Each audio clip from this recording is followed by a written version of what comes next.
So I'm not sure if you ever heard of an air test that happens in new construction. What this test basically does is check how much the home leaks. Essentially, how many penetrations or how many holes are in the house because they want the house to be as sealed as possible.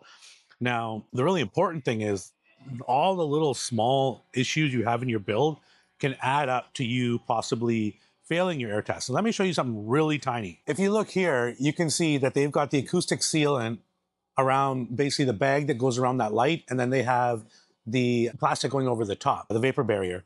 Now you can actually see in there really closely that it's actually not connected all the way around. What that can do is that can actually let little bits of air through it. Now, because we have a continuous vapor barrier and that hasn't been cut open, it won't be an issue. And the other thing that's going to happen is when the drywall goes on, it's actually going to squish that acoustic sealant in between the two gaskets and basically make a seal. But what is going to be an issue is if you go right beside it here, and I show you here, you can see all along here, they actually haven't got the vapor barrier sealing nicely to the wood.